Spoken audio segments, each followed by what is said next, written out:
Hi everyone, and sorry it's been so long since my last real upload. I've been just extremely busy lately, and with just a whole bunch of stuff that logistical stuff in real life that I need to have, get done. And I've just sort of just been under constant pressure from that.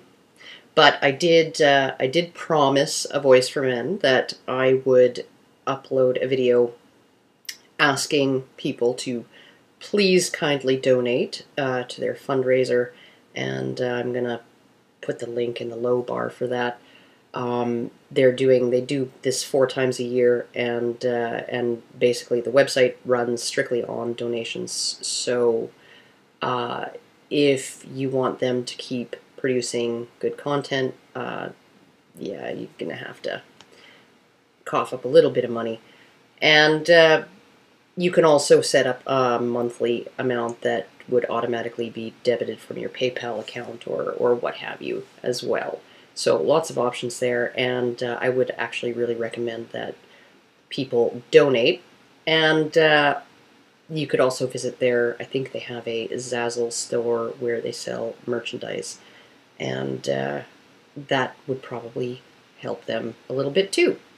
So, other than that, and my hectic, crazy life lately, I was interviewed maybe about a month ago by a journalist for Maclean's magazine, which is sort of Canada's version of Time, and about Earl Silverman's death. And the journalist, a woman who's called Mika Rikai, we had an interesting discussion. And, she seemed really pleasant. That doesn't necessarily mean that she's not planning on doing a hit piece. If she isn't planning on writing a hit piece, it's probably a toss-up as to whether the article is going to make it past her editor's desk. Something she admitted could well happen. And she has not contacted me to let me know that the article is actually up. I suppose I should go have a look and see what's what. But after, some of her questions got me thinking. At one point, I mentioned to her that that what used to be radical feminist thought is now mainstream. And I'm not even talking mainstream feminist. I'm talking mainstream culture. Like if, for instance, you walked up to anyone on the street and said women were historically oppressed, their answer would be, well, yeah, of course. Right? And I've even seen MRAs and MRM-friendly people like Christina Hoff Sommers parrot that line of thinking, that women in the past were oppressed because they were women. And Ms. Rikai responded with something along the lines of, wait, so you don't believe women were oppressed? And, yeah, no, I don't. I tried to explain myself to her, but I don't know if my arguments were as cogent as they could have been. And Ms. Rikai, if you're watching now, this would be a good explanation. It's often very difficult to sort of pick through these things in a 10-minute interview or a half-hour interview over the phone. So I wrote them all down, and now I'm going to explain my reasoning.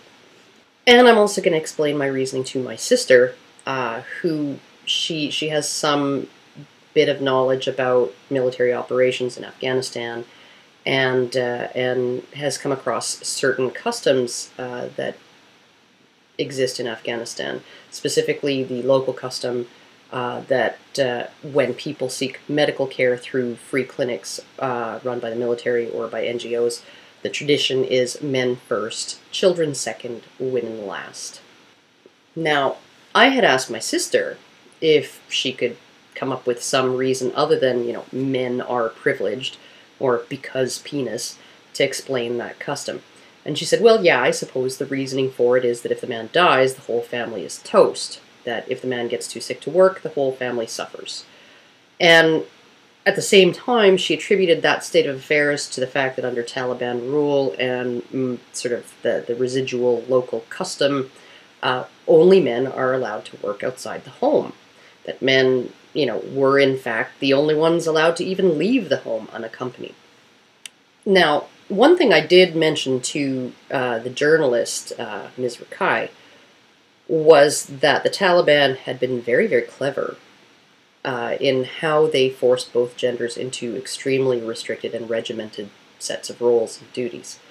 They restrict the freedoms of those who value safety over freedom, women, and thereby impose the role of provider and protector onto men, falsely naming it freedom.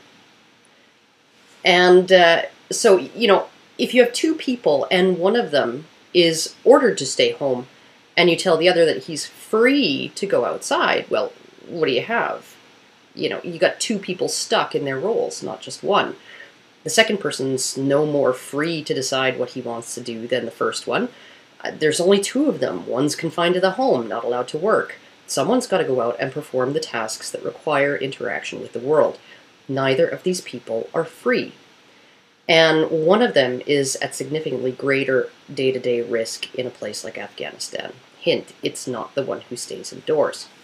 Now, Ms. Rakai did mention, she did make the statement or ask the sort of the rhetorical question, well, wouldn't you rather be free even if that meant that you were in extreme danger, that you might get shot? And I think that's just a really, really, really stupid question to ask somebody who's never been in that position, because frankly, I don't have an answer. Would I rather stay in the house or be free to walk around and risk getting my brains blown out? Honestly, I kind of like the house. I really don't think that that's a question that anybody can answer unless they're put in that position. Now, things weren't always like this in Afghanistan. Prior to decades of proxy warfare that ravaged their country, Afghan society was actually kind of progressive, relatively speaking. Most Westerners would probably be surprised by the number of older women who'd been confined to their homes by the Taliban and barred from paid work who were educated professionals. But people who understand how societies operate understand that safety and prosperity go hand in hand with the relaxing of often stringent cultural and legal standards. When the Soviets invaded, all that progressiveness kind of went out the window, and after 30 years of other societies taking a wrecking ball to their country, the Afghans found themselves back in a dark ages of poverty and conflict, subsistence living, and regional warlords interested in grabbing land and power, crushing the poor and the hapless under their boot heels to do it. Now, regardless of what they delivered, the Taliban offered order, a top-down method of controlling the chaotic that was at least nominally based on a moral doctrine to which most Afghans already subscribed to one degree or another. The Taliban offered to slash back the power-grabbing of warlords, to replace it with a life path for ordinary people, which, while repressive and totalitarian, appeared, at least on the surface, to be a safe one, as long as you didn't ever step off it. The Taliban offered a narrow fundamentalist interpretation of the social and moral structure that had already existed within the culture, and it represented a codifying of what had previously been random. Unlike under the warlord system of regional government, under the Taliban, you at least had some idea as to what kind of behaviors were going to get you shot in the back of the head. When things go haywire in a society, often people will look to totalitarian and authoritarian systems of imposing order on their lives. This is just what people do. Now, one thing the Taliban didn't do was completely rewrite Islamic law pertaining to female privilege and male obligation. And this is the root of things, the way I see it. Afghanistan became a society where leaving your house was taking your life in your hands, and where there were few opportunities to earn money or generate productivity, but where people still need to eat. And under Islamic law, women bear no economic responsibility to anyone, not even themselves. Now, I watched a video not too long ago where a Muslim woman named Zara Faris in London used this very state of affairs as an argument as to why Muslim women do not need feminism. According to her, Islamic law does not specifically prohibit women from working. On the contrary, Muslim women can not only work under Islamic law, but they need not share their earned income with their families. Basically, if a Muslim woman has a job, the money she earns is hers and hers alone, while her husband remains obligated to provide any and all economic support for the family, including the necessities his working wife requires. Now, I work with a man from Lebanon who confirmed that aspect of things for me. He has a wife and 5 children, and he works 2 jobs to support them. His wife stays at home, and that's exactly where he wants her. Not because he's a dominating, repressive, misogynistic man, but because if she chose to work outside the home, he and their children have no right to the smallest share of her income, and yet he's still required to provide for his wife's basic needs. On the other hand, if she was working, daycare would become a necessity to the family, and it would be my coworker who would be stuck with the bill. In other words, if his wife chose to work outside the home to pay for luxuries only she has any right to indulge in with that money, he would have to take a 3rd job to make it possible for her to do so. And I suppose a lot of Muslim women think this is just great when times are easy. But it results in a lot of not so great things for Muslim women when things get harsh. Or at least, not so great by our standards. Because when you have a group of people who must use their productivity to support themselves and others, and another group of people who are entitled to be supported by the productivity of others and have no obligation to even be productive, well, when the shit hits the fan, which of these groups is going to be barred from taking the few available jobs? Will it be the group who must use their income to support themselves and other people, or the ones who don't even have to feed themselves? Under Islamic law, a woman with a job can technically allow her own children to starve, even if she has the money to feed them. If those children do starve, it's her husband who will be considered socially, morally, and legally accountable for failing to provide them the necessities of life. And while I doubt there are many women who would actually do this, it's just the way it works. In Afghanistan today, a woman with a job she doesn't need, remember, is not just taking that job from a man. She's taking food out of the mouths of that man's wife and kids. If she takes a safe, easy job, as women are wont to do, then the man she displaces will have to take a more dangerous one. And if he's killed, his wife and kids have no means to support themselves. And this custom is so strict regarding this set of entitlements and obligations that in Afghanistan you can find 13-year-old boys whose fathers have been killed selling themselves as sex slaves to provide for their mother and sisters. Likewise, if that woman's daughter takes one of the few available spots in school, someone else's son will be denied an education and the future job he will be obligated to take to support both himself and the people who are entitled to his support will be less well-paying, and the quality of life of a bunch of people are going to suffer. Now, a similar situation regarding this kind of set of entitlements and obligations existed in the Western world after feminism had had its way with the second half of the 19th century. Prior to that time, a woman's income and property was subsumed by her husband when she married. But depending on where you are, that all changed sometime between the mid-1800s and the turn of the century. At which point, women's income and property rights in the West actually kind of became a carbon copy of what exists under Islam. A story in the Milwaukee Journal from 1912 that I'm going to link in the low bar illustrates this quite well in its examination of the tactics of British suffragettes who used a loophole in the law to turn their husbands into prison cell activists by manipulating the exact same legal and cultural standards that are at play in Afghanistan. To elaborate, a married woman's income and property had been emancipated by feminist activism from the institution of family for some time. Not just from her husband's influence, mind you, but from anyone's benefit but her own.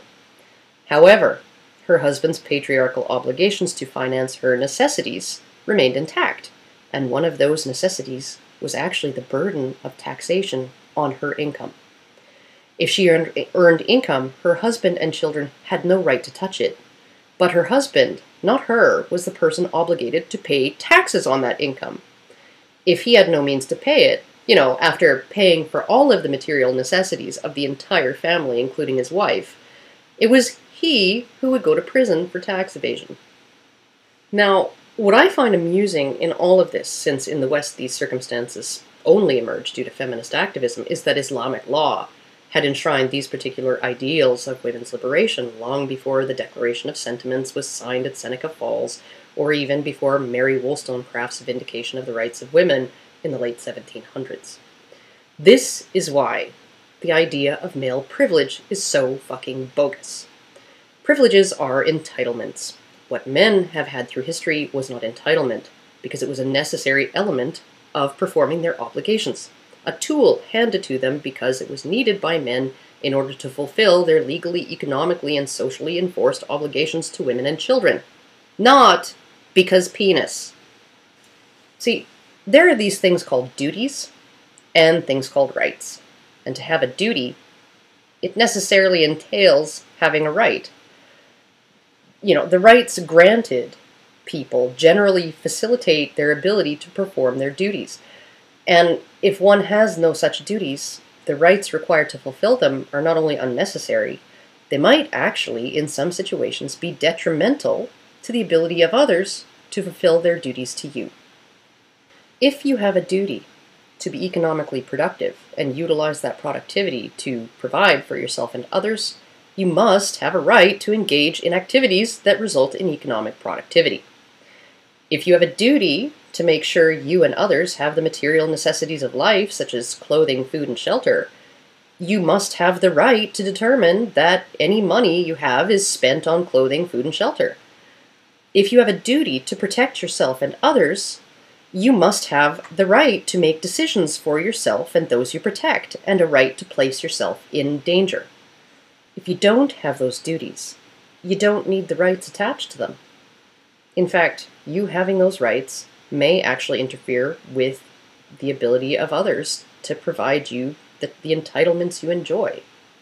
And this is really going to play out when everyone's living on the bottom tier of Maslow's hierarchy of needs. You're probably not going to be given those rights unless you have the duties, because you having the rights would interfere with the ability of those who have the duties to perform their duties for you or for someone else who is entitled to their obligation. A husband can't fulfill his duty to provide for a wife if someone else's wife displaces him from the workforce. A husband cannot fulfill his duty to ensure his family has the things they need if he doesn't manage the family purse. A husband cannot fulfill his duty to protect his wife if she is not required to duck when he says duck. Historically, all of these things, provisioning, protection, and support, were female entitlements. And I hate to borrow a phrase from feminism, but what happened in Afghanistan during, under the Taliban, around barring women from work and girls from education, is essentially female privilege backfiring on women and girls. When jobs are scarce, you don't give them to people who have an entitlement to benefit from the obligation of others to work. When education is scarce, you don't give that to people who have an entitlement to benefit from the obligation of others that is facilitated by education. You give those things to the people who have a duty to share the benefits of them with others, not the people who are legally allowed to hog all those benefits for themselves. Afghanistan is not a society that oppresses women. Is it oppressive? Oh yeah. But it's a society where everyone is stuck in the grip of cruel circumstances and Islamic laws that burden men with duties that require rights and bestow entitlements on women that don't require rights, and they're all coping the best way they can.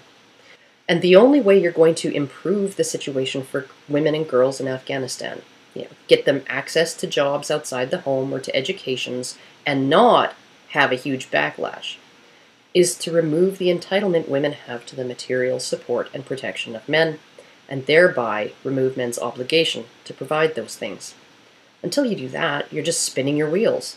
You're actually harming the only people who have any obligation to anyone but themselves, while handing unfettered potential to earn money and get power to people who don't even have the duty to feed their own children.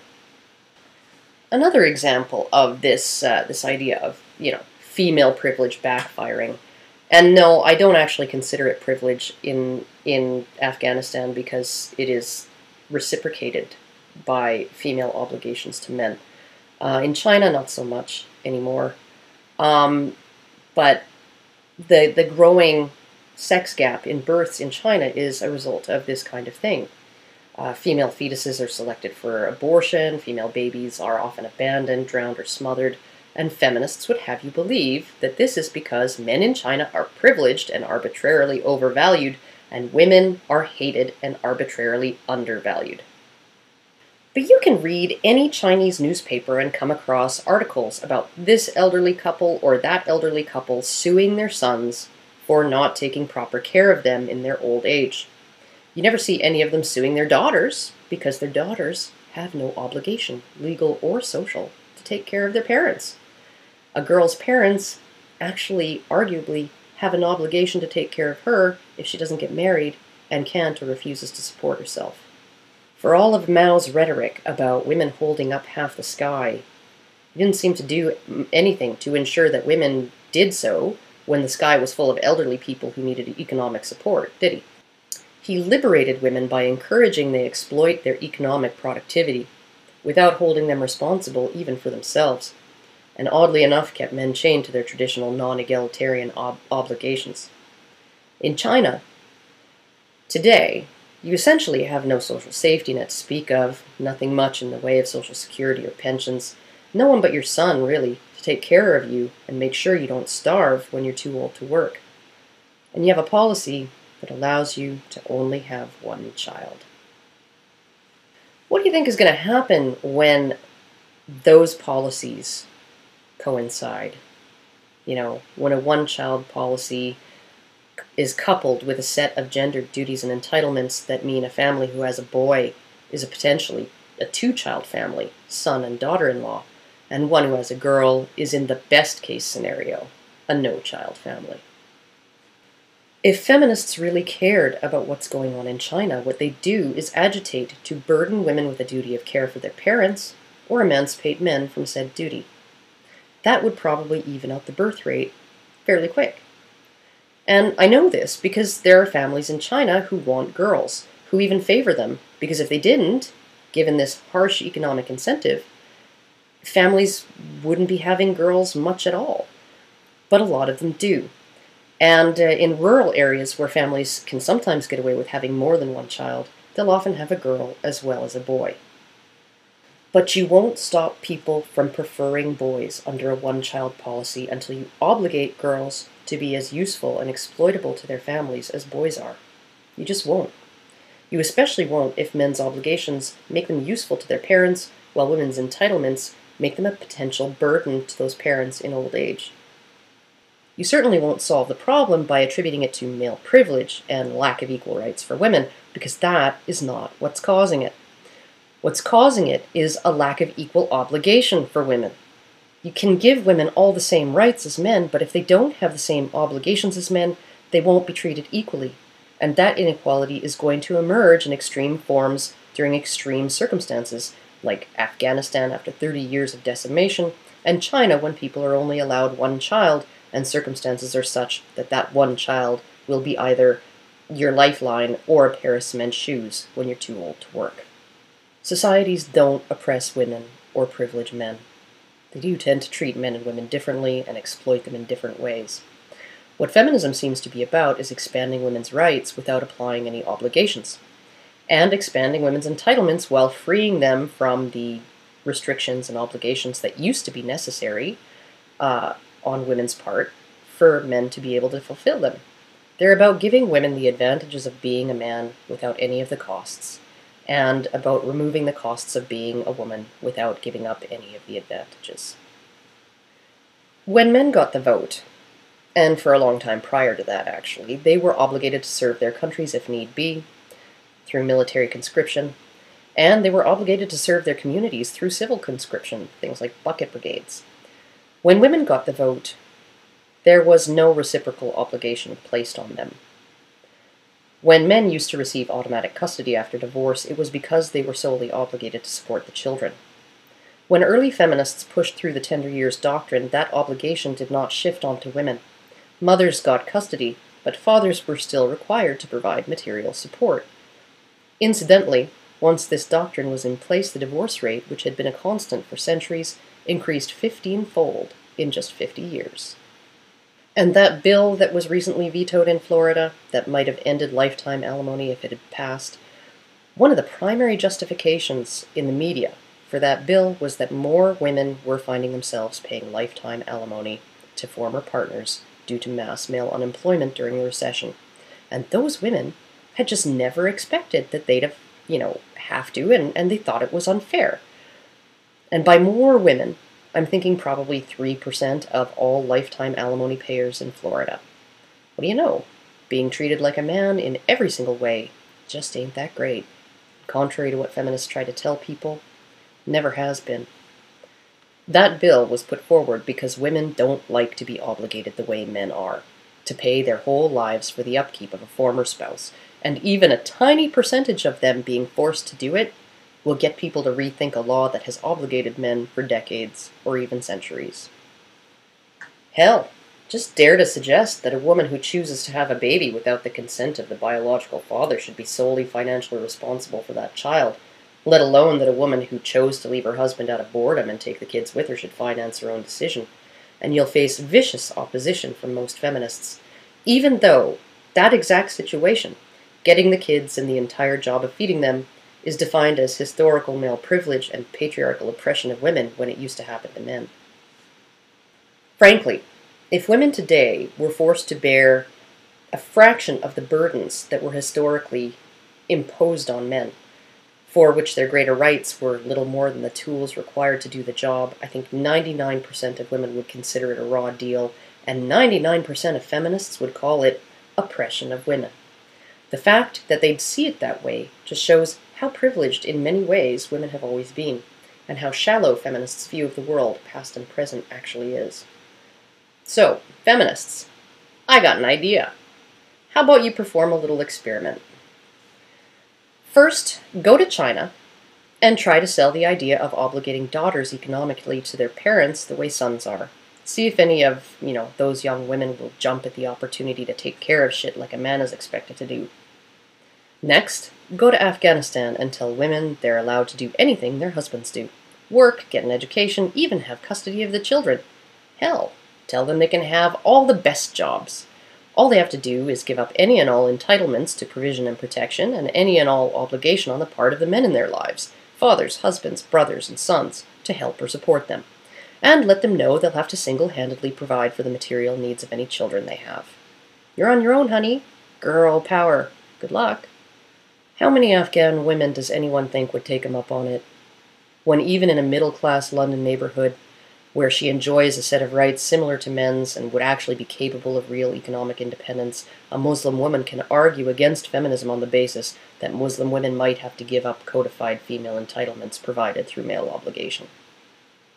Well, Zara Ferris, I hate to tell you this, but you really don't have to worry about any of that. You should stop arguing against feminism, because feminists aren't going to take away your privileges or remove your husband's obligations to you. They're only interested in taking away his privileges and removing your obligations to him. So, I don't see what problem you could have with that.